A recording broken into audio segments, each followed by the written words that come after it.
Hello, this is the trade site Forex market preview and international economic data roadmap for the week beginning Sunday, June 23rd, 2019. Ending Friday the 28th. This will wrap up halfway through the year already. This will be the end of June when the market closes on Friday already. Here's a look at the dollar index daily chart. Dipped a bit this week, a couple of strong days down after a couple of very narrow days to start with. So maybe we're finally about to get some action. We'll see. Obviously, in terms of range, we're sitting right where we've been for a very long time, so it's not very helpful. Let's go through the daily charts of the major pairs.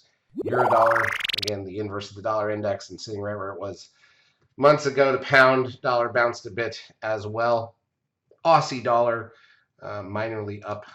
Euro yen, not much there. Pound yen, okay, not much there either. That was really flat. Pound Swiss, got a 13 seeker buy signal now, interestingly, on the pound Swiss. First one in over a year on the daily chart here on the pound Swiss. So keep that in mind. New Zealand dollar pair up a bit.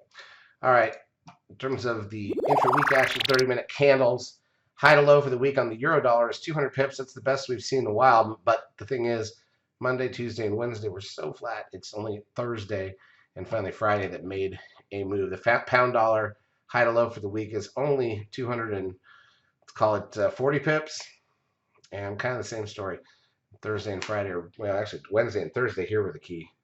We had such bad range on Tuesday, we didn't even make calls on Wednesday. That's how bad the action was. So we're still not seeing a ton, but there was some movement late. Maybe it leads to the start of something special. We'll see. Hard to say when you're heading into summer doldrums, not when you would expect things to be interesting. We've got credit card spending out of New Zealand Sunday night at 11 p.m. German IFO business climate, CB leading index out of China, trade balance out of New Zealand Monday night, so nothing in the U.S. Monday. Monetary policy meeting minutes out of Japan and their SPPI Monday night. Tuesday, Bank of Japan's core CPI, CBI realized sales out of the UK, OPEC meetings, wholesale inventories out of Canada in the morning, and then HPI, that's the housing price index here in the U.S. at 9 a.m., consumer confidence at 10, Richmond manufacturing index and new home sales at 10. I've got Fed Chair Powell speaking at 1 p.m. on Tuesday. New Zealand's got their rate announcement at 10 p.m. Eastern Time Tuesday night. Credit Suisse economic expectations. This is now Wednesday. High Street lending out of the UK. Inflation report hearings. Durable goods orders, goods trade balance, preliminary wholesale inventories. Crude oil inventories at 10:30 a.m. Eastern Time on Wednesday. That's the weekly number. Retail sales out of Japan. Business confidence out of New Zealand. Nationwide housing price index out of the UK. Thursday, Spanish and German preliminary CPI numbers, 10-year bond auction out of Italy on Thursday. Final look at GDP from the first quarter here in the U.S.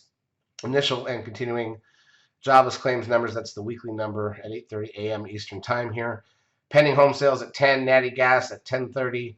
Bank stress test results come out at some point on Thursday. Then that night, going into Friday, Japan's got their CPI, unemployment rate, Bank of Japan's summary of opinions, preliminary industrial production. Australia's got their private sector credit. And then Japan's got their housing starts, German import prices, French consumer spending, and preliminary CPI. Current account out of the UK, along with their final GDP. Revised business investment out of the UK. CPI flash estimate out of Europe. Italian preliminary CPI. Canada's got their GDP, RMPI, IPPI. US core PCE price index, personal income and spending. Chicago PMI, revised University of Michigan sentiment, and then we've got the G20 meetings. Manufacturing PMI data from China comes out on Saturday. So, quite a bit of data.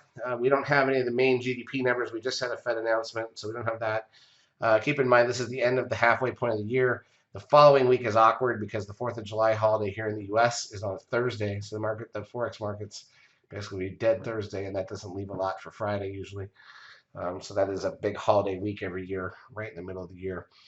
Charts, as usual, brought to you by eSignal. If you've not yet taken a trial of our services, feel free to do so. We will help you out for a couple weeks. Have a great Forex trade.